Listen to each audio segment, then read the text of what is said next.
നമസ്കാരം. നമുക്ക് ഇന്നത്തെ പത്രവിശേഷത്തിലേക്ക് കടക്കാം. പതിവ് പോലെ ഇന്നും എൻ്റെ മുമ്പിൽ മലയാള മനോരമയുണ്ട്, മാതൃഭൂമിയുണ്ട്, കേരള കൗമുദിയുണ്ട്, മാധ്യമമുണ്ട്, പിന്നെ ദേശാഭിമാനിയുമുണ്ട്.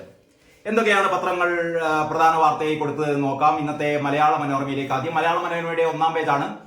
പതിവ് പോലെ ഇന്നും മലയാള മനോരമക്ക് പരസ്യങ്ങൾ തന്നെയാണ് ഒന്നാം പേജിൽ. പരസ്യത്തിന്റെ ഒരു ജാക്കറ്റ് പേജ്. അത് കഴിഞ്ഞ് മനോരമ മൂന്നാം പേജാണ്. ഒന്നാം പേജിന്റെ ഒരു രീതിയിൽ ലേഔട്ട് ചെയ്തിരിക്കുന്നത്.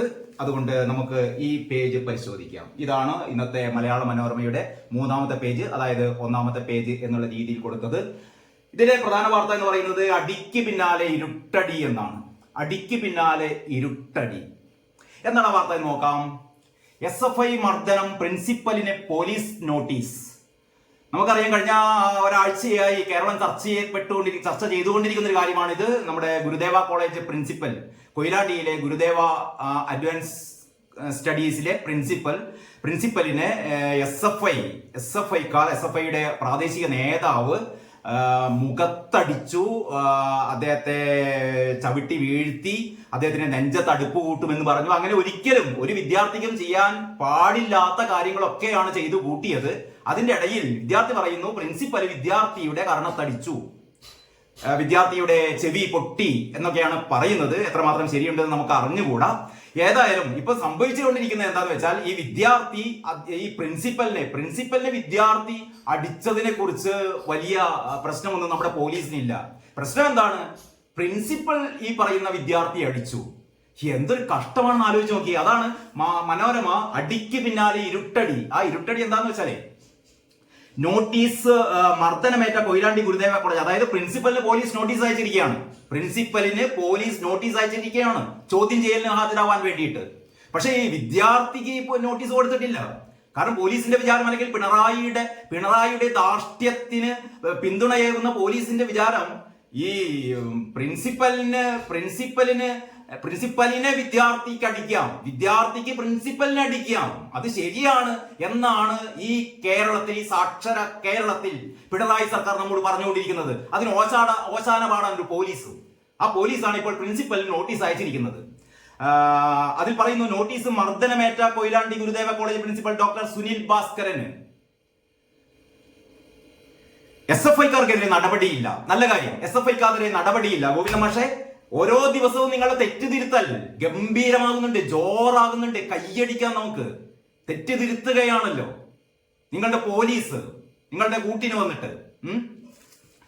മലയാള മനോരമയുടെ ആ ഒന്നാമത്തെ പാരഗ്രാഫ് നമുക്ക് നോക്കാം. SFI പ്രവർത്തകരുടെ മർദ്ദനത്തിന് പിന്നാലെ Gurudeva college principal doctor Sunil ഭാസ്കറിനെതിരെ പോലീസ് നടപടിയും. SFI ഏരിയ പ്രസിഡന്റ് BR അഭിനവിനെ മർദ്ദിച്ചെന്ന പരാതിയിലാണ് അറസ്റ്റിന് മുന്നോടിയായുള്ള നോട്ടീസ് നൽകിയത്. അറസ്റ്റിന് മുന്നോടിയായിട്ട് നോട്ടീസ് നൽകിയിരിക്കുകയാണ്. ഏതായാലും ആ നല്ല കാര്യം ചെയ്തു. ആദ്യം തന്നെ പോയി അറസ്റ്റ് ചെയ്തില്ല. അങ്ങനെ ചെയ്യണമായിരുന്നു. അതായത് വിദ്യാർത്ഥിയെ അടിച്ചു എന്ന കുറ്റത്തിന് വിദ്യാർത്ഥി പ്രിൻസിപ്പാലിന്റെ ചെകിട്ടത്തടിക്കുക, പ്രിൻസിപ്പാലിന്റെ നെഞ്ചത്ത് അടുപ്പ് കൂട്ടുന്നു പറയുക, എന്നിട്ട് ആ പ്രിൻസിപ്പാലിനെ പോയി അറസ്റ്റും ചെയ്യുക. നല്ലത്, ഗംഭീരം. പക്ഷെ അറസ്റ്റിന് മുന്നോടിയായിട്ട് ഇപ്പൊ നോട്ടീസ് അയച്ചിരിക്കുകയാണ്. നമുക്ക് പ്രതീക്ഷിക്കാം അടുത്ത ദിവസം തന്നെ ഈ പ്രിൻസിപ്പലിനെ അറസ്റ്റ് ചെയ്യും. താങ്കൾ 3 വർഷത്തിൽ താഴെ തടവ് ലഭിക്കാവുന്ന കുറ്റം ചെയ്തിരിക്കുന്നു. പ്രിൻസിപ്പലിനോട് പറയാണ്, നിങ്ങൾ 3 വർഷത്തിൽ താഴെ തടവ് ലഭിക്കാവുന്ന കുറ്റം ചെയ്തിരിക്കുന്നു. ആരെയാണ് അടിച്ചത്? ഈ നമ്മുടെ സഖാവ് പയ്യനെ അടിച്ചിരിക്കുന്നു. നിങ്ങളുടെ മുഖത്ത് എത്രമാത്രം അടിച്ചോട്ടെ, നിങ്ങളുടെ മുഖം തല്ലുകൊള്ളാനുള്ളതാണ്. പ്രിൻസിപ്പലിനെ അടിക്കും, ഞങ്ങൾ പ്രിൻസിപ്പലിന്റെ കസേര കത്തിക്കും, മുമ്പ് ചെയ്തതാണല്ലോ. പ്രിൻസിപ്പലിന് ശവകുടീരം ഒരുക്കും, ഇതൊക്കെ ഞങ്ങൾ ചെയ്യും. കാരണം ഞങ്ങള് പിണറായിക്ക് പഠിക്കുന്ന ഈ കേരളത്തിലെ SFI ക്രിമിനലുകൾ. നമ്മുടെ ഗവർണറാണ് പറഞ്ഞത്. ഗവർണർ എന്നോ പറഞ്ഞു SFIക്കാരെ ക്രിമിനലുകൾ എന്ന് പറഞ്ഞു. ബിനോയ് വിശ്വം പറഞ്ഞു ഇത് വൈകൃതമാണെന്ന് പറഞ്ഞു. വൈകൃതമല്ല, പ്രാകൃതമാണെന്ന് പറഞ്ഞു. വൈകൃതമാണെന്ന് പറഞ്ഞത് ആരാണെന്ന് മനസ്സിലായല്ലോ. വൈകൃതമാണെന്ന് പറഞ്ഞത് മനു തോമസ് ആണ്. കണ്ണൂർ ജില്ലാ കമ്മിറ്റിയിൽ നിന്ന് രാജിവെച്ചതല്ല, കണ്ണൂർ ജില്ലാ കമ്മിറ്റിയിൽ നിന്ന് പുറത്താക്കപ്പെട്ട അല്ലെങ്കിൽ സ്വയം ഒഴിഞ്ഞു പോയ മനു തോമസ് ആണ് കഴിഞ്ഞ ഏതാനും ദിവസങ്ങൾക്ക് മുമ്പ് പറഞ്ഞത്. ഇതൊക്കെ SFIക്കാരെ സംബന്ധിച്ചല്ല പറഞ്ഞത്, പാർട്ടിയെ സംബന്ധിച്ചാണ് പറഞ്ഞത്. പാർട്ടിയിലെ ഈ ക്രിമിനൽ വൽക്കരണം, പാർട്ടിയിലെ ഈ കൊട്ടേഷൻ സംഘം, പാർട്ടിയിലെ കള്ളക്കടത്ത് സംഘം, പാർട്ടിയിലെ കൊലയാളി സംഘം, അതിനെക്കുറിച്ചാണ് നമ്മൾ മനു തോമസ് നേരത്തെ പറഞ്ഞിരുന്നത്. ഇത് പാർട്ടിയിലെ വൈകൃതമാണ്, വിപ്ലവമല്ല എന്ന് പറഞ്ഞിരുന്നത്. അതിന് തൊട്ട് പിന്നാലെയാണ് ബിനോയ് വിശ്വം പറഞ്ഞത് ഇത് പ്രാകൃതമാണ് ഈ പരിപാടി SFI നടത്തിക്കൊണ്ടിരിക്കുന്നത്. പക്ഷേ നമ്മുടെ പിണറായിയുടെ പോലീസും ഈ പിണറായിക്ക് ഇങ്ങനെ അവസാന പാടുകയാണ് എന്ന് പറഞ്ഞാൽ 3 വർഷത്തിൽ താഴെ തടവ് ശിക്ഷ ലഭിക്കാവുന്ന കുറ്റമാണ് പ്രിൻസിപ്പളെ താങ്കൾ ചെയ്തിരിക്കുന്നത്. അതുകൊണ്ട് ഇനി മുതൽ പ്രിൻസിപ്പൽമാരൊക്കെ ശ്രദ്ധിക്കേണ്ടത് നിങ്ങളുടെ കവിളുകൾ സഖാക്കന്മാർക്ക് കാണിച്ചു കൊടുക്കുക, അടിക്കട്ടെ. അവരുടെ അടി നിങ്ങൾ ഏറ്റുവാങ്ങുക, വളരെ സംതൃപ്തിയോടെ സമാധാനത്തോടെ ഏറ്റുവാങ്ങുക. 2 കവിളുകളിലും മാറി മാറി SFI ക്രിമിനലുകൾ അടിക്കട്ടെ. നിങ്ങൾ നിങ്ങളുടെ കൈ പൊന്തിക്കരുത്, തടുക്കാൻ പോലും നിൽക്കരുത്. തടുത്തു കഴിഞ്ഞാൽ അത് മർദ്ദനമായി ചിത്രീകരിക്കപ്പെടും, നിങ്ങൾ അറസ്റ്റ് ചെയ്യും. ഇത് അടിയന്തരാവസ്ഥ കാലത്ത് പോലും കേരളത്തിൽ നടക്കാത്ത അതിക്രൂരമായ, അതിനിന്യമായ, പൈശാചികമായ എന്ന് തന്നെ പറയട്ടെ, അധമമായ പ്രവർത്തനമാണ് നടത്തുന്നത് എന്ന് ഞാൻ വികാരം കൊള്ളാതെ വയ്യ. ഇത് ഈ പത്രവാർത്ത കാണുന്ന ആരാണ് വികാരം കൊള്ളാത്തത്? അടിമകളായ സഖാക്കളല്ലാതെ പിന്നെ ആരാണ് ഇതിൽ ഇങ്ങനെ ആകുലത പ്രകടിപ്പിക്കാത്തത് അല്ലെങ്കിൽ ശൗര്യം പ്രകടിപ്പിക്കാത്തത്? നിങ്ങളൊന്ന് ആലോചിച്ച് നോക്കിയാട്ടെ. ആ വാർത്ത പിന്നീട് പറയുന്നു, തുടരന്വേഷണത്തിന് സാന്നിധ്യം ആവശ്യമുണ്ടെന്ന് തോന്നിയാലോ, തെളിവ് നശിപ്പിക്കാനോ, സാക്ഷികളെ സ്വാധീനിക്കാനോ ശ്രമിക്കുന്നുവെന്ന് ബോധ്യപ്പെട്ടാലോ അന്വേഷണ ഉദ്യോഗസ്ഥർക്ക് ഇദ്ദേഹത്തെ അറസ്റ്റ് ചെയ്യാം. പ്രിൻസിപ്പലിനെ 7 വർഷത്തിൽ താഴെ തടവ് ശിക്ഷ ലഭിക്കുന്ന കേസുകളിൽ പലപ്പോഴും പോലീസ് അറസ്റ്റ് ഒഴിവാക്കി നോട്ടീസ് നൽകി വിടാറുണ്ട്. ആ ഒരു സാഹചര്യത്തിലാണ് ഇപ്പൊ നോട്ടീസ് നൽകിയത്. അതേസമയം തിങ്കളാഴ്ച നടന്ന സംഘർഷത്തിൽ പ്രിൻസിപ്പലിനെ മർദ്ദിച്ചെന്ന പരാതിയിലെ പ്രതികളായ SFI പ്രവർത്തകർക്കെതിരെ പോലീസ് നടപടിയൊന്നും എടുത്തിട്ടില്ല. SFIക്കാർക്കെതിരെ നടപടിയൊന്നും എടുത്തിട്ടില്ല. 4 വിദ്യാർത്ഥികളടക്കം കണ്ടാൽ അറിയാവുന്ന 15 പേർക്കെതിരെയാണ് പ്രിൻസിപ്പലിന്റെ പരാതി. പ്രിൻസിപ്പലിനെ മർദ്ദിക്കുന്ന ദൃശ്യങ്ങൾ പുറത്തു വന്നിട്ടുമുണ്ട്. പ്രിൻസിപ്പൽ 2 കാലിൽ നടക്കില്ലെന്നും വേണ്ടി വന്നാൽ പ്രിൻസിപ്പലിന്റെ നെഞ്ചത്ത് അടുപ്പ് കൂട്ടുമെന്നും പ്രസംഗിച്ച SFI നേതാവിനെതിരെയും കേസെടുത്തിട്ടില്ല. ഇതാണ് നമ്മുടെ കേരളം. തെറ്റിതിരുത്തിക്കൊണ്ടിരിക്കുകയാണ് സഖാക്കൾ. ബിരുദ പ്രവേശനത്തിന്റെ ഭാഗമായി കോളേജിൽ ഹെൽപ്പ് ഡെസ്ക് സ്ഥാപിക്കുന്നതുമായി ബന്ധപ്പെട്ട തർക്കത്തെ തുടർന്നാണ് SFI പ്രവർത്തകർ പ്രിൻസിപ്പലിന്റെ മുഖത്തടിച്ചത്. സ്റ്റാഫ് സെക്രട്ടറിയായ അധ്യാപകൻ KP രമേശനും സംഘർഷത്തിൽ പരിക്കേറ്റിരുന്നു. അതിന്റെ പഴയകാല കഥകൾ പറയുകയാണ്. പ്രിൻസിപ്പലിന്റെ പരാതി ശക്തം എന്നിട്ടും എന്നൊരു ചെറിയൊരു ബോക്സ് കൂടി അതിന്റെ കൂടെയുണ്ട്. അതായത് സ്റ്റേഷനിൽ 2 കേസുകളാണ് രജിസ്റ്റർ ചെയ്തത്. പ്രിൻസിപ്പലിന്റെ പരാതിയിൽ നിയമവിരുദ്ധ സംഘം ചേരൽ, പ്രിൻസിപ്പലിന്റെ പരാതിയിൽ എടുത്ത കേസുകളാണ് നിയമവിരുദ്ധ സംഘം ചേരൽ, കലാപശ്രമം, അതിക്രമിച്ചു കയറൽ, കയ്യേറ്റം, ബോധപൂർവ്വം മുറിവേൽപ്പിക്കൽ അടക്കമുള്ള വകുപ്പുകളാണ് SFIക്കാർക്കെതിരെ ചുമത്തിയത്. പക്ഷേ SFIക്കാരെ ചോദ്യം ചെയ്യാൻ വിളിപ്പിച്ചിട്ടില്ല, അറസ്റ്റ് ചെയ്യുമെന്ന് പറയുന്നില്ല, ഒന്നും ചെയ്യുന്നില്ല. താരാട്ടുപാടി ഉറക്കാനാണ് ഈ പറയുന്ന പിണറായി സർക്കാരിന്റെ ഈ സംഘം, ശക്തിധരന്റെ ഭാഷയിൽ പറഞ്ഞാൽ കാളികൂളി സംഘത്തിന്റെ പ്രവർത്തനം, നടപടി. പിന്നെ പറയുന്നു SFIക്കാർക്ക് ചുമത്തിയത് SFI നേതാവ് BR അഭിനവ് നൽകിയ പരാതിയിൽ, ഇനി SFI നേതാവ് അഭിനവ് നൽകിയ പരാതിയിൽ കയ്യേറ്റം, ബോധപൂർവം മുറിവേൽപ്പിക്കൽ, ഭീഷണിപ്പെടുത്തൽ തുടങ്ങിയ വകുപ്പുകൾ മാത്രമാണ് ഉണ്ടായിരുന്നത്. എന്നിട്ടും പോലീസ് ആദ്യം നടപടിയെടുത്തിരിക്കുന്നത് പ്രിൻസിപ്പലിനെതിരെയാണ്. പ്രിൻസിപ്പൽ ഇപ്പോൾ ഹൈക്കോടതിയിൽ പോയിട്ടുണ്ടെന്നാണ് ഏറ്റവും ഒടുവിലായിട്ട് ഇപ്പൊ ഏഷ്യാനെറ്റ് റിപ്പോർട്ട് ചെയ്യുന്നത്. അങ്ങനെയാണ് പ്രിൻസിപ്പൽ അവസാന രക്ഷക്കായി ഹൈക്കോടതി അഭയം പ്രാപിച്ചിരിക്കുകയാണ്. ഇനി കോടതിയും ഈ പ്രിൻസിപ്പലിനെ കൈയൊഴിയുമോ എന്നാണ് കേരളം വളരെ വളരെ ഉത്കണ്ഠയോടെ അല്ലെങ്കിൽ വളരെ ഭീതിയോടെ കാത്തിരിക്കുന്നത്. എന്നിട്ട് ഇതില് സുനിൽ ഭാസ്കറിന്റെ ഒരു കോട്ട് കൊടുത്തിട്ടുണ്ട്. 100ഓളം വിദ്യാർത്ഥികളും 10-20 പോലീസുകാരും നോക്കി നിൽക്കെയാണ് എന്റെ കാല് വെട്ടിയെടുക്കും, നെഞ്ചത്തടുപ്പ് കൂട്ടും എന്നൊക്കെ SFI നേതാവ് മൈക്ക് കെട്ടി പ്രസംഗിച്ചത്. അതിലൊരു കേസ് പോലും എടുക്കാത്തത് സ്റ്റേറ്റിന്റെ വീഴ്ചയാണ്. ആരെങ്കിലും എന്റെ കാൽ വെട്ടിയെടുക്കുന്നെങ്കിൽ എടുക്കട്ടെ. ജോസഫ് മാഷിന്റെ കൈ വെട്ടിയെടുത്ത പോലെ നാളെ പ്രിൻസിപ്പൽ സുനിൽ ഭാസ്കറിന്റെ കാലുകളും സഖാക്കൾ വെട്ടിയാൽ അത്ഭുതപ്പെടാനില്ല. അതാണ് പുതിയ കേരളം, കേരളദാസന്റെ കേരളം. പിന്നീട് മനോരമയുടെ അടുത്ത വാർത്ത, സ്റ്റാമർ പ്രധാനമന്ത്രി, ബ്രിട്ടനിൽ ലേബറിന് വൻ തിരിച്ചുവരവ് എന്ന് പറയുന്ന ഇന്ന് എല്ലാ പത്രങ്ങളും ഏതാണ്ട് മെയിൻ സ്റ്റോറിയായി കൊടുത്തതാണ്. മലയാള മനോരമ വളരെ പ്രാധാന്യത്തോടെ തന്നെ കൊടുത്തത്. ആകെ സീറ്റ് 650, അതിൽ ലേബർ പാർട്ടി 412 സീറ്റാണ് ലേബർ പാർട്ടിക്ക് കിട്ടിയത്. കൺസർവേറ്റീവ് പാർട്ടിക്ക് 121 സീറ്റ് മാത്രമേ കിട്ടിയുള്ളൂ. ഋഷി സുനക് പടിയിറങ്ങി 412. ഇതാണ് നമ്മുടെ കുറച്ചു മുമ്പ് നമ്മുടെ എന്താ പറയാ ശശി തരൂർ മോദിയെ കളിയാക്കിയിരുന്നു. 400 സീറ്റ് കിട്ടി കേട്ടോ, മോദി പറഞ്ഞ പോലെ BJP പറഞ്ഞ പോലെ 400 സീറ്റ് കിട്ടി, പക്ഷെ അത് ഇന്ത്യയിലല്ല, അത് ബ്രിട്ടനിലാണ് എന്ന് ശശി തരൂർ ഇപ്പം കുറച്ചു മുമ്പാണ് നമ്മുടെ മോദിയെയും BJP-ക്കാരെയും ഒക്കെ കളിയാക്കിയത്. ഈ പറഞ്ഞ ശശി തരൂരിന്റെ പാർട്ടിക്ക് എത്ര വോട്ട് കിട്ടി എന്നുള്ളത് ഇതാണ് പറയുന്നത്. അതായത് ഈ രണ്ട് കാലിലും മന്തുള്ള ആള് ഒറ്റക്കാലിലും മന്തുള്ള ആളെ മന്ദ എന്ന് വിളിക്കുന്ന അഭാസകരമായ അല്ലെങ്കിൽ നിന്ദ്യമായ അല്ലെങ്കിൽ എന്താ പരിഹാസ്യമായ രീതികളാണ് രാഷ്ട്രീയത്തിലൊക്കെ കാണുന്നത്.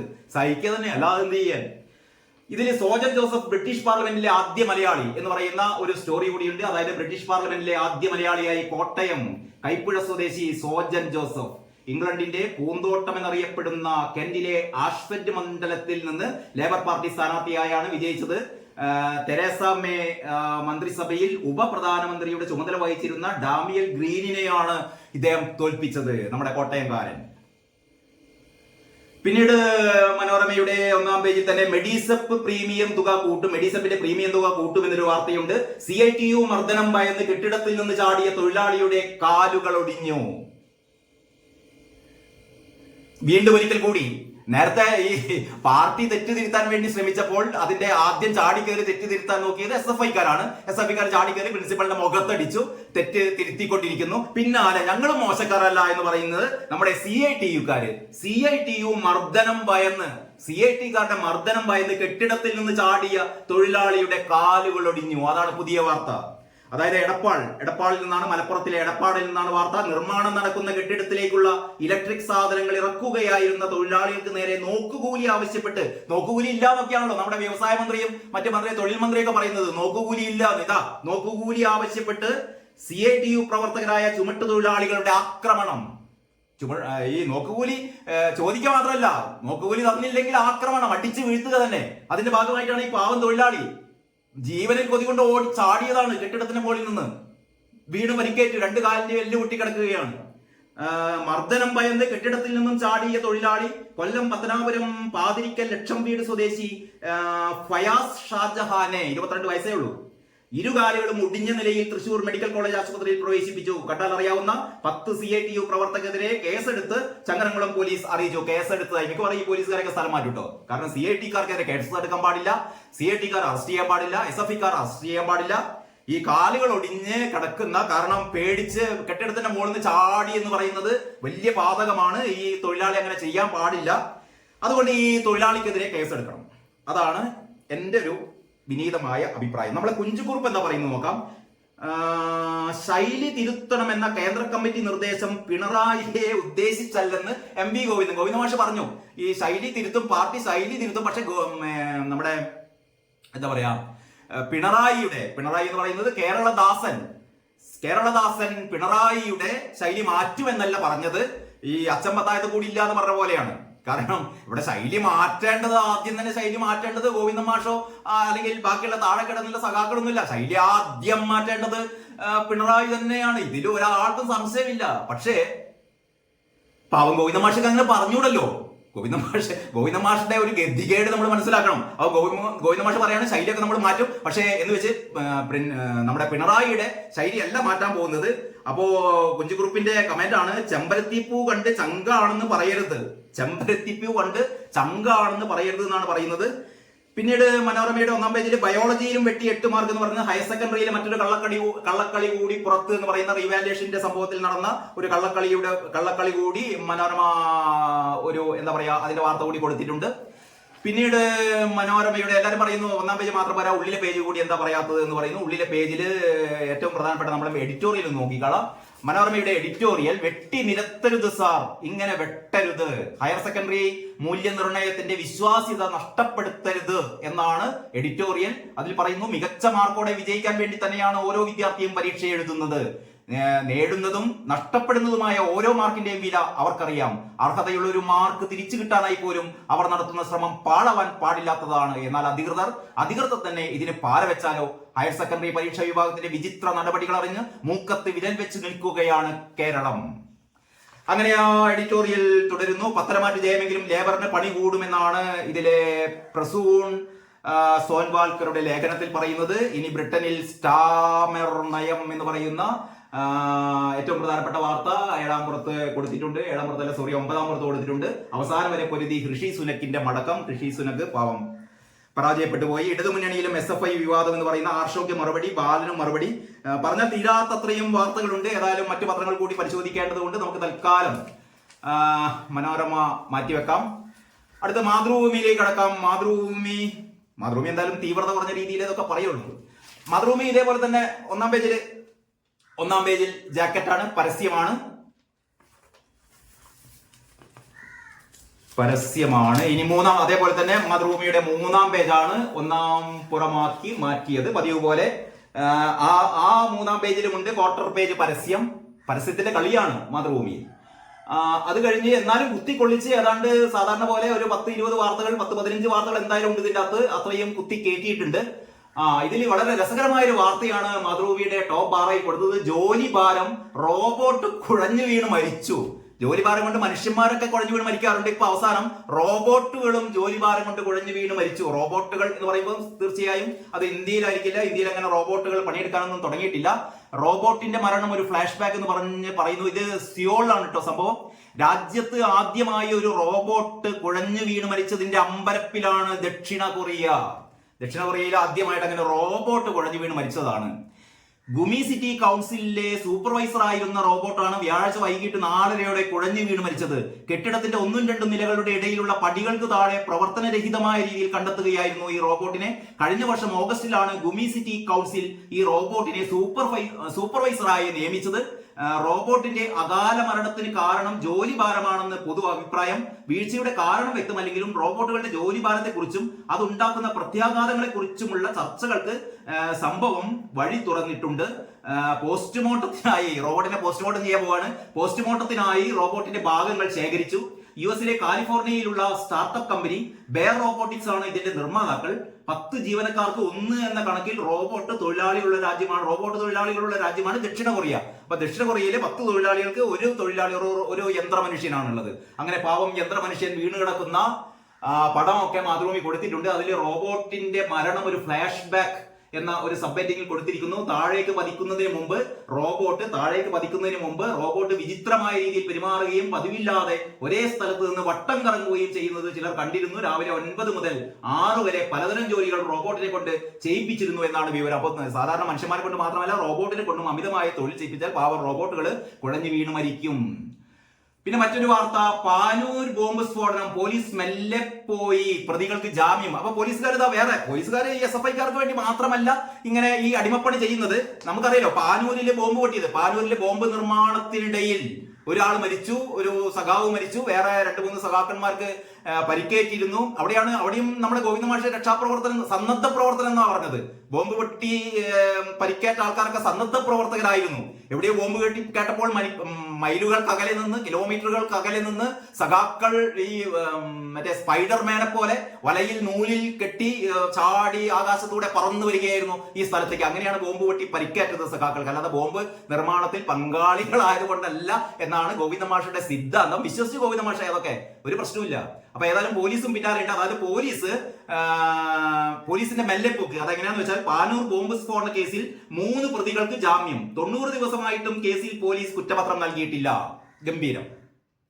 അതിനാൽ നിയമം അനുശാസിക്കുന്ന അവകാശം എന്ന നിലയിലാണ് ജാമ്യം അനുവദിച്ചത്. പോലീസിന്റെ മെല്ലെപ്പോക്ക് കാരണമാണിത് എന്ന ആക്ഷേപം വരുന്നുണ്ട്. അങ്ങനെ ആക്ഷേപിക്കുന്നു വേണ്ട, ഇതൊക്കെ ഒരു പതിവ് കീഴ്വഴക്കാണെന്ന് മനസ്സിലാക്കിയാൽ മതി. പാനൂർ പുത്തൂർ പാടൻമെട്ട വെള്ളറക്കണ്ടിയിൽ അരുൺ, കൊളവല്ലൂർ അടുപ്പുകൂട്ടിയ പറമ്പിൽ ഷെബിൻലാൽ, കൊളവല്ലൂർ വയലന്തവിട KS അബ്ദുൽ എന്നിവർക്കാണ് ജാമ്യം. 12 പേർക്കെതിരെയായിരുന്നു കേസ്. എല്ലാവരും റിമാൻഡിലാണ്. അങ്ങനെയാണ് മാതൃഭൂമിയുടെ ഏറ്റവും പ്രധാനപ്പെട്ട വാർത്ത. അത് കഴിഞ്ഞിട്ട് മെയിൻ സ്റ്റോറി പതിവ് പോലെ ബ്രിട്ടന് ലേബർ കെയർ, അത് കെയർ എന്ന് വായിക്കാം, ലേബർ കെയർ. അത് സാധാരണ മാതൃഭൂമി ഇങ്ങനെയുള്ള ഹെഡിങ്ങിൽ തലക്കെട്ടിൽ ഇങ്ങനെ ചില ഗിമ്മിക്കുകളൊക്കെ കളിക്കാറുണ്ട്. ഒരു തലക്കെട്ട് തന്നെ 2 രീതിയിൽ നമുക്ക് വായിക്കാം, 2 രീതിയിൽ മനസ്സിലാക്കാം എന്നുള്ള രീതിയിൽ. ബ്രിട്ടന് ലേബർ പാർട്ടിയുടെ ഒരു കെയറുണ്ട്. അതിന്റെ കൂടെ നമ്മുടെ കെയർ സ്റ്റാമർ പ്രധാനമന്ത്രിയുടെ പേര് കൂടി ഉൾപ്പെടുത്തിയിട്ട് ബ്രിട്ടന് ലേബർ കെയർ. ഓക്കെ. ഋഷി സുനകിന് വൻ തിരിച്ചടി എന്ന് പറയുന്ന വാർത്ത ഞാൻ വായിക്കേണ്ടതില്ല. സോജൻ ബ്രിട്ടീഷ് പാർലമെന്റിൽ ആദ്യ മലയാളി എന്ന് പറയുന്ന വാർത്തയുണ്ട്. അവിടെ ആദ്യമായൊരു വനിതാ ധനമന്ത്രി, ആ വാർത്തയുണ്ട്. പിന്നെന്താണ്, മുസ്ലിങ്ങളോടുള്ള സമീപനം പ്രീണനമല്ലെന്ന് CPM. ഈ CPM ആൾക്കാരെങ്ങനെ ചിരിപ്പിച്ച് കൊല്ലുകയാണ്. അതായത് മുസ്ലിങ്ങളോടുള്ള സമീപനം പ്രീണനമല്ലെന്ന് CPM ഇത്രയും കാലം മുസ്ലിങ്ങളെ പ്രീണിപ്പിക്കുകയാണെന്ന് ഇവിടുത്തെ എല്ലാവർക്കും അറിയാം. നമ്മൾ ഈ ഇലക്ഷന് തൊട്ട് മുമ്പ് നമ്മൾ കണ്ടതല്ലേ. അതായത് എന്താ പറയാ, ഭരണഘടനാ സംരക്ഷണ റാലി എന്നും പറഞ്ഞിട്ട് നമ്മുടെ CAക്കെതിരെ പൗരത്വ ഭേദഗതി നിയമത്തിനെതിരെ പിണറായി വിജയൻ നടക്കുകയായിരുന്നു. എന്താ പറയാ, റാലി നടത്തി അല്ലെങ്കിൽ സമ്മേളനം നടത്തി. എവിടെയാ സമ്മേളനം നടത്തിയത്? എല്ലാ സ്ഥലത്തുമല്ല, മുസ്ലിം ഭൂരിപക്ഷ പ്രദേശങ്ങളിൽ, മുസ്ലിങ്ങൾ ഭൂരിപക്ഷമുള്ള പ്രദേശങ്ങളിൽ മാത്രം തെരഞ്ഞെടുത്ത് അവിടെ ഈ മുസ്ലിങ്ങളെ പേടിപ്പിക്കാൻ വേണ്ടിയിട്ട് ഇതാ മോദി വന്നു കഴിഞ്ഞാൽ പൗരത്വ ഭേദഗതി നിയമം വരും. പൗരത്വ ഭേദഗതി നിയമം വന്നു കഴിഞ്ഞാൽ ഇവിടുത്തെ ഒരു പൗരനും, ഒരു മുസ്ലിം പൗരനും ഒന്നും സംഭവിക്കില്ല എന്നും ഇത് വിദേശത്ത് നിന്ന് ഇങ്ങോട്ടേക്ക് നുഴഞ്ഞു കയറുന്ന ആൾക്കാരെ സംബന്ധിച്ചുള്ള നിയമമാണെന്നൊക്കെ ഇവിടുത്തെ എല്ലാവർക്കും അറിയാം. എന്നിട്ടും CPM മനസ്സിലാക്കാതെ മുസ്ലിങ്ങളിൽ പേടി വിതറിക്കാൻ വേണ്ടി പറയുന്നു. പിന്നെ മറ്റൊന്ന് നമുക്കറിയാലോ, ഈ പലസ്തീൻ ഗസയിൽ നടന്നുകൊണ്ടിരിക്കുന്ന അല്ലെങ്കിൽ പലസ്തീനില് നമ്മുടെ ഇസ്രായേലിന്റെ ആക്രമണം, ഇസ്രായേലിന്റെ അക്രമകാരികളാണെന്ന് വിശേഷിപ്പിച്ച് ഹമാസിനെ വെള്ളപൂശിക്കൊണ്ട് ഹമാസിന്റെ ദൗത്യത്തിന് പിന്തുണ പ്രഖ്യാപിച്ചുകൊണ്ട് CPM കാട്ടിക്കൂട്ടിയതൊക്കെ CPMന്റെ വലിയച്ഛന്മാരുടെ മക്കളോ അമ്മമാരുടെ മക്കളൊന്നും ഗാസയിലോ അല്ലെങ്കിൽ പലസ്തീനിലോ ഉള്ളതുകൊണ്ടൊന്നുമല്ല. കാരണം ഇവിടെ മുസ്ലിങ്ങളുടെ പ്രീതി കിട്ടണം. ഇതിനു വേണ്ടിയിട്ട് എന്ത് തോന്നിവാസത്തിനും തയ്യാറാണ്. എന്നിട്ട് അവസാനം പറയുന്നു മുസ്ലിങ്ങളോടുള്ള സമീപനം പ്രീണനമല്ലെന്ന് CPM. പിന്നെ എന്താണ് നോക്കാം. ന്യൂഡൽഹി, മുസ്ലിം പ്രീണനം ലോക്സഭാ തെരഞ്ഞെടുപ്പിൽ കേരളത്തിൽ തിരിച്ചടിയായെന്ന ആരോപണത്തെ മറികടക്കാൻ ആശയപ്രചാരണത്തിന് ഇനി ഒരു ആശയപ്രചാരണം നടത്താൻ പോവാണ്. എല്ലാ വീട്ടിലും കയറി പറയും ഞങ്ങൾ പണ്ട് നടത്തിയത് മുസ്ലിങ്ങളെ പ്രീണിപ്പിക്കാനല്ല എന്ന് പറയും. അപ്പം നേർക്ക് നേരെ തിരിച്ചടി കിട്ടും, സൂക്ഷിച്ചാൽ മതി. മുസ്ലിം പ്രീണനം എന്നത് തെറ്റായ പ്രചാരണം എന്നാണ് വിശദീകരണം. ഇതിനെ ചെറുത്തു തോൽപ്പിക്കണമെന്നും മതനിരപേക്ഷ ജനാധിപത്യ മൂല്യങ്ങളെ അടിസ്ഥാനപ്പെടുത്തിയാണ് പാർട്ടിയുടെ മുസ്ലിം ന്യൂനപക്ഷത്തോടുള്ള സമീപനമെന്നും ലോക്സഭാ തിരഞ്ഞെടുപ്പ് അവലോകനം ചെയ്തുള്ള കേന്ദ്ര കമ്മിറ്റി റിപ്പോർട്ട് വ്യക്തമാക്കി. ക്രൈസ്തവ സഭകൾക്കകത്ത് വളർന്നു വരുന്ന മുസ്ലിം വിരോധം വരും, സ്വാഭാവികമാണ്. കാരണം ക്രൈസ്തവ സമൂഹത്തെ എങ്ങനെയാണ് CPM കണക്കാക്കുന്നത് എന്നും മുസ്ലിം സമൂഹത്തോട് എങ്ങനെയാണ് CPM പ്രതികരിക്കുന്നത് അല്ലെങ്കിൽ ഏത് രീതിയിലാണ് അവരോട് അനുതാപം പ്രകടിപ്പിക്കുന്നതെന്നും അവരോട് പ്രീണനം നടത്തുന്നതെന്നും ക്രൈസ്തവ സഭാംഗങ്ങൾക്ക് നന്നായിട്ട് അറിയാം, ക്രൈസ്തവ വിശ്വാസികൾ നന്നായിട്ട് അറിയാം. അതിന്റെ പ്രതിഫലനമാണ് CPMന് കിട്ടിക്കൊണ്ടിരുന്ന ക്രൈസ്തവ വോട്ടുകൾക്ക് നഷ്ടപ്പെട്ടത്. ഇനിയും മനസ്സിലായില്ലെങ്കിൽ എന്താ സംഭവിക്കും? ഇനിയും മനസ്സിലായി വരാനുള്ളത് വഴിയിൽ തങ്ങില്ല എന്നാണല്ലോ പറയാ. അപ്പൊ ഇതാണ് മാതൃഭൂമിയുടെ ഒന്നാം പുറം. മാതൃഭൂമിയുടെ ഉൾപേജിലേക്ക് കടന്നാൽ മാതൃഭൂമിയുടെ എഡിറ്റോറിയൽ എന്താണെന്ന് നോക്കാം. മാറ്റം തേടി ബ്രിട്ടൻ എന്നുള്ളതാണ്. ബ്രിട്ടനിലെ ഈ തിരഞ്ഞെടുപ്പ് ഫലത്തെ കുറിച്ചാണ്. ലേബർ പ്രതീക്ഷയിൽ ഡോക്ടർ TG അരുണിന്റെ ലേഖനമുണ്ട്, ലേബർ പ്രതീക്ഷയിൽ ബ്രിട്ടൻ എന്ന് പറഞ്ഞിട്ട്. അങ്ങനെയാണ് മാതൃഭൂമിയുടെ എഡിറ്റോറിയൽ പേജ് കിടക്കുന്നത്. ഉള്ളിലെ പേജുകളിലേക്ക് പോകാൻ സമയമില്ല. എങ്കിലും ഒരു വാർത്ത, SFIയെ ചൊല്ലി കൊണ്ടും കൊടുത്തും നേതാക്കൾ. SFIയെ ചൊല്ലി കൊണ്ടും കൊടുത്തും നേതാക്കൾ എന്ന് പറയുന്ന ഒരു ബോക്സ് സ്റ്റോറി ഉണ്ട് മാതൃഭൂമിയിൽ. അത് എങ്ങനെയാണെന്ന് വെച്ചാൽ, ക്യാമ്പസുകളിൽ SFIയുടെ അതിക്രമങ്ങൾക്കെതിരെ CPIയും അവരുടെ വിദ്യാർത്ഥി സംഘടനയായ AISFും രംഗത്ത് വന്നതോടെ വാക്പോര് നേതാക്കൾ തമ്മിലായി. ഇതേ രീതിയാണ് തുടരുന്നതെങ്കിൽ SFI ഇടതുപക്ഷത്തിന് ബാധ്യതയാകുമെന്ന് പ്രതികരിച്ച CPI സംസ്ഥാന സെക്രട്ടറി ബിനോയ് വിശ്വത്തെ നേരിട്ടത് CPM സംസ്ഥാന സെക്രട്ടേറിയറ്റ് അംഗം AK ബാലനാണ്. വഴിയിൽ കിട്ടിയ ചെണ്ടയല്ല SFI എന്നായിരുന്നു ബിനോയ്ക്ക് ബാലൻ നൽകിയ മറുപടി. അത് അദ്ദേഹത്തിന്റെ കാഴ്ചപ്പാട് എന്നാണ് ഗോവിന്ദ മാഷ് പറയുന്നത്. ബിനോയ് വിശ്വം പറഞ്ഞത് അദ്ദേഹത്തിന്റെ കാഴ്ചപ്പാടാണെന്ന് MP ഗോവിന്ദൻ പറഞ്ഞു. CPIക്ക് വ്യത്യസ്ത അഭിപ്രായം ഉണ്ടാവും. അവർക്ക് AISF എന്നൊരു വിദ്യാർത്ഥി സംഘടനയുണ്ട്. SFI വലിയ മുന്നേറ്റമുണ്ടാക്കിയ സംഘടനയാണ്. സിദ്ധാർത്ഥന്റെ കാര്യമൊന്നും പറയേണ്ടതില്ലല്ലോ. ഓക്കെ, കേരളത്തിൽ രാഷ്ട്രീയമായ പ്രശ്നങ്ങൾ പരിഹരിക്കുന്നതിന് ഒരു സംവിധാനമുണ്ട്. LDF മുന്നണിയിൽ ചർച്ച നടത്തിയാണ് ഇത്തരം പ്രശ്നങ്ങളിൽ പരിഹാരം ഉണ്ടാക്കേണ്ടത്. ബിനോയ് വിശ്വത്തിന് എന്തെങ്കിലും വാക്ക് നോക്കി താൻ അഭിപ്രായം പറയുന്നില്ല എന്നും ഏതായാലും ഗോവിന്ദ മാഷ് ബിനോയ് വിശ്വത്തിന് മറുപടി പറയുന്നില്ല. SFIയുടെ രക്തം കുടിക്കാൻ വിടില്ല എന്നാണ് AK ബാലൻ പറയുന്നത്. SFIയുടെ രക്തം കുടിക്കാൻ വിടില്ല. SFIക്ക് എല്ലാവരുടെയും രക്തം കുടിക്കാം, പക്ഷെ SFIയുടെ രക്തം ബിനോയ് വിശ്വമേ SFIയുടെ രക്തം കുടിക്കാൻ വേണ്ടി വരല്ലേ എന്നാണ് നമ്മുടെ ബാലൻ സഖാവ് മുന്നറിയിപ്പ് നൽകുന്നത്. മുന്നണിക്കുള്ളിലുള്ള ആളായാലും പുറത്തുള്ള ആളായാലും ശരി SFIയുടെ രക്തം കുടിക്കാൻ അനുവദിക്കില്ലെന്ന് AK ബാലൻ പറഞ്ഞു. ഒരു വിദ്യാർത്ഥി സംഘടനയെ പട്ടിയാക്കിയും പിന്നീട് പേപ്പട്ടിയാക്കിയും തല്ലിക്കൊല്ലാനാണ് ഉദ്ദേശിക്കുന്നതെങ്കിൽ അത് സമ്മതിക്കില്ല. ബാലൻ സഖാവ് സമ്മതിക്കില്ല കേട്ടോ. അപ്പോ നമ്മുടെ ബിനോയ് വിശ്വം മറുപടി പറയുന്നു. SFI തിരുത്തണമെന്ന് ബിനോയ് വിശ്വം ആവർത്തിച്ചു. വീണ്ടും ആവർത്തിച്ചു SFI തിരുത്തണം. പക്ഷെ അതിന്റെ കൂടെ ബിനോയ് വിശ്വം ഒന്ന് മയപ്പെടുത്തിയിട്ടുണ്ട്. കാരണം ജീവിച്ചു പോകണല്ലോ ബിനോയ് വിശ്വത്തിനും. SFIയുടെ ചോര കുടിക്കാൻ സമ്മതിക്കില്ല എന്ന AK ബാലന്റെ നിലപാട് തന്നെയാണ് CPIക്കും ഉള്ളത്. ഞങ്ങൾക്കും ആ നിലപാട് തന്നെയാണ്. ചോര കുടിക്കാൻ അങ്ങനെ അനുവദിക്കുന്നില്ല. CPIയെയോ ബിനോയ് വിശ്വത്തെയോ AK ബാലൻ വിമർശിച്ചിട്ടില്ല. അതാണ് ഞങ്ങൾ തമ്മിലുള്ള ബന്ധം. അത്തരമൊരു ബന്ധമാണ് CPIയും CPMും തമ്മിലുള്ളതെന്ന് ബിനോയ് വിശ്വം പറഞ്ഞു. എത്ര അടി കിട്ടിയാലും പഠിക്കുന്നില്ലെങ്കിൽ എന്റെ ബിനോയ് വിശ്വമേ, നിങ്ങൾ അപ്രസക്തരാകും. നിങ്ങൾ ഈ പറയുന്ന കാപാലികരുടെ കൂടെ കൂടി അവസാനം നിങ്ങളുടെ ഒരു തിളക്കം കൂടി നഷ്ടപ്പെടും. അതുകൊണ്ട് ഇടയ്ക്കിടക്കൊക്കെ ഇങ്ങനെ വെടി പൊട്ടിക്കുന്നതല്ലാണ്. പക്ഷെ വെടി പൊട്ടിച്ചു കഴിഞ്ഞിട്ട് പിന്നെ അവസാനം വെടി പൊട്ടിച്ചിട്ടില്ല എന്ന് പറയുന്നത് മയപ്പെടുത്തരുത്. അതൊരു ശരിയായ കാര്യമല്ല. ഓക്കെ, അപ്പൊ ഇങ്ങനെയാണ് മാതൃഭൂമിയുടെ കാര്യം. നമുക്ക് അടുത്തത് കേരള കൗമുദിയിലേക്ക് കിടക്കാം. കേരള കൗമുദി സ്റ്റാമർ ബ്രിട്ടീഷ് പ്രധാനമന്ത്രി എന്ന് പറഞ്ഞിട്ട് ഒരു 9 കോളം 10 കോളം പത്രത്തില് 9 കോളം 10 കോളം ഒന്നും ഉണ്ടാവില്ല, 8 കോളം മാക്സിമം ഉണ്ടാവുള്ളൂ. പക്ഷെ ഈ ഹെഡിങ്ങിന്റെ ആ വലുപ്പും മുഴുപ്പും ഒക്കെ കണ്ടിട്ടാണെങ്കിൽ ഇതൊരു പത്രത്തിന്റെ പുറത്തേക്ക് തെറിച്ചു നിൽക്കുന്ന പോലെയാണ്. സ്റ്റാമർ ബ്രിട്ടീഷ് പ്രധാനമന്ത്രി, ലേബർ പാർട്ടിക്ക് ചരിത്ര വിജയം. ലേബർ പാർട്ടിക്ക് 412 സീറ്റ്, കൺസർവേറ്റീവ് പാർട്ടിക്ക് 121 സീറ്റ്. അങ്ങനെ ചിത്രങ്ങൾ സഹിതം ഗ്രാഫിക്സ് സഹിതം ഒക്കെയാണ് കൊടുത്തത്. മലയാളി സോജനം ബ്രിട്ടീഷ് MP എന്ന് പറയുന്ന വാർത്തയുണ്ട്. നമ്മളെ സ്റ്റാമർ ആരെയാണപ്പോ ചുംബിക്കുന്നത്?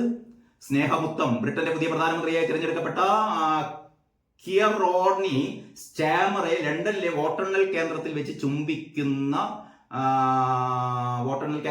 ചുംബിക്കുന്ന ഭാര്യ വിക്ടോറിയ സ്റ്റാമറെ ചുംബിക്കുന്ന പടമാണ് കൊടുത്തത്. വിജയ ചുംബനം, മധുര ചുംബനം എന്നൊക്കെ പറയാം. ഇതിന്റെ ക്യാച്ച് ലൈൻ കൊടുത്തത് സ്നേഹമുത്തം എന്നാണ്. ഒരു സ്നേഹമുത്തം കൊടുത്തു ഭാര്യ ഈ വിജയത്തിൽ. ഓക്കെ, മുഖ്യമന്ത്രിക്ക് മാത്രമായി ശൈലി മാറ്റമില്ല എന്നാണ് ഗോവിന്ദ മാഷ് പറയുന്നത്. മുഖ്യമന്ത്രിക്ക് മാത്രം, നമ്മൾ നേരത്തെ പറഞ്ഞു മനോരമയിലെ കാര്യം, മനോരമയിൽ പറഞ്ഞ പോലെ തന്നെ കേരള മോദി പറയുന്നു മുഖ്യമന്ത്രിക്ക് മാത്രമായി ശൈലി മാറ്റമില്ല. MV ഗോവിന്ദൻ ജനങ്ങളെ അകറ്റുന്ന ശൈലിയുള്ളവർ മാറ്റും. ആരാണോ ജനങ്ങളെ അകറ്റുന്നത് അത്തരം ശൈലിക്കാർ ആ ശൈലി മാറ്റും. പക്ഷെ മുഖ്യമന്ത്രി കാരണഭൂതൻ കേരളദാസൻ എന്നും എക്കാലവും ജനങ്ങളുടെ പ്രിയങ്കരനാണ്, ജനങ്ങളുടെ തോഴനാണ്, ആശ്രിത വത്സലനാണ്. അതുകൊണ്ട് ഇത് പിണറായിക്ക് എതിരെയല്ല ഈ പരാമർശം. പിന്നെ റോബോട്ട് ഓഫീസറുടെ ആത്മഹത്യ വൈറൽ. ഒട്ടും രസകരമല്ലാത്ത സുഖകരമല്ലാത്ത ഒരു രീതിയിലാണ് ഈ മാതൃഭൂമി എങ്ങനെയാണ് കൊടുത്തത് എന്ന് നേരത്തെ ഞാൻ കാണിച്ചല്ലോ. മാതൃഭൂമി ഇങ്ങനെയൊക്കെയായിരുന്നു റോബോട്ട് കുഴഞ്ഞു വീണ് മരിച്ചത് കൊടുത്തത്. പക്ഷേ കേരളമതി കൊടുത്തത് ഇതാ ഒരു ആത്മഹത്യാ മോഡൽ വാർത്തയാണ്. റോബോട്ട് ഓഫീസറുടെ ആത്മഹത്യ വൈറൽ. എന്താണെന്ന് പോലും നമുക്ക് പെട്ടെന്ന് മനസ്സിലാവില്ല. ഒരു കൊച്ചു ചിത്രവും കൊടുത്തിട്ടുണ്ട്. ചിത്രവും കണ്ടാൽ പെട്ടെന്ന് മനസ്സിലാവില്ല. ഇതൊക്കെയാണ് കേരളമതിയുടെ ചില തകരാറുകൾ. ഓണത്തിന് വിഴിഞ്ഞം തുറമുഖം കമ്മീഷനിംഗ് എന്ന് പറയുന്നു. ആർമി ഹൗസിലെ പട്ടാള വിശേഷം എന്ന് പറയുന്ന ഒരു കൗമുദി സ്പെഷ്യൽ ഉണ്ട്. AI-യുടെ പുതിയ ലോകം. ഇനി നമ്മുടെ സുജിത്തിന്റെ തലവര എന്താ പറയുന്നത്? ജനങ്ങളെ അകറ്റുന്ന ശൈലി മാറ്റണം എന്നതിന് മുഖ്യമന്ത്രിയുടെ ശൈലി മാറ്റണം എന്ന വ്യാഖ്യാനം വേണ്ട ഗോവിന്ദ മാഷ്. ശൈലി മാറ്റില്ല, വ്യാഖ്യാനം മാറ്റിക്കോ എന്നാണ് പറയുന്നത്. ശൈലി മാറ്റില്ല, വ്യാഖ്യാനം മാറ്റിക്കോ എന്നാണ് നമ്മുടെ പിണറായി കൊടുക്കുന്ന ഉപദേശം. ശൈലി ഒന്നും മാറ്റാൻ പോകുന്നില്ല, അതിന്റെ വ്യാഖ്യാന ചമക്കലൊക്കെ വേണമെങ്കിൽ മാറ്റാം. അപ്പോൾ കേരളമതിയുടെ 1-ാം പേജ് കഴിഞ്ഞു. കേരളമതിയുടെ മുഖപ്രസംഗം എന്താണെന്ന് നോക്കാം. കേരളമതി എന്താണ് അപ്പൊ മുഖപ്രസംഗം കൊടുക്കുന്നത്? ഇംഗ്ലീഷ് പഠിപ്പിക്കാൻ സ്ഥിര അധ്യാപകർ വേണം. ഇന്ന് കേരളമതിയുടെ ഏറ്റവും മികച്ച, എനിക്ക് തോന്നുന്നു ഇന്ന് പുറത്തിറങ്ങിയത്, ഇപ്പം ബ്രിട്ടന്റെ കാര്യമൊക്കെ പറഞ്ഞിട്ടുണ്ട്, അതൊക്കെ ഒരു അന്താരാഷ്ട്ര പ്രശ്നം എന്ന് കേൾക്കാം. പക്ഷേ ഇതാണ് എല്ലാവരും വായിക്കേണ്ട ഒരു മുഖപ്രസംഗം എന്ന് പറയുന്നത്. ഇംഗ്ലീഷ് പഠിപ്പിക്കാൻ സ്ഥിര അധ്യാപകർ വേണം. കാലങ്ങളായുള്ള ആവശ്യമാണ്.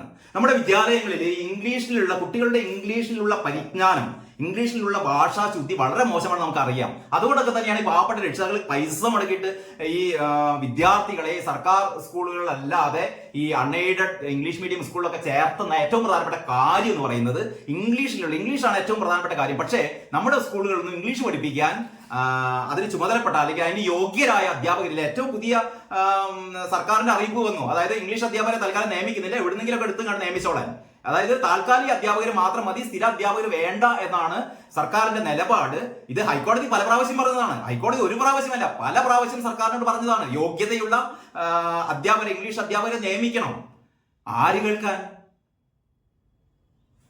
കേരളമതിയുടെ മുഖപ്രസംഗം. ഈ മുഖപ്രസംഗം വായിച്ചിട്ടെങ്കിലും പ്രിയപ്പെട്ട ശിവൻകുട്ടി, കേരളമതി വളരെ പ്രിയപ്പെട്ട പത്രമാണെന്ന് അറിയാം, ശിവൻകുട്ടി മുഖപ്രസംഗം വായിക്കുമല്ലോ, എന്നിട്ട് വേണ്ട തിരുത്തലുകൾ വരുത്തുമല്ലോ എന്നാണ് പ്രതീക്ഷിക്കുന്നത്.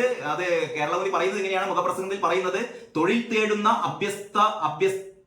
അഭ്യസ്ത വിദ്യരോടാണ് സർക്കാർ എപ്പോഴും എന്നും PSC വഴി പരമാവധി പേർക്ക് ഉദ്യോഗം നൽകുന്നുണ്ടെന്നുമാണ് അവകാശവാദം.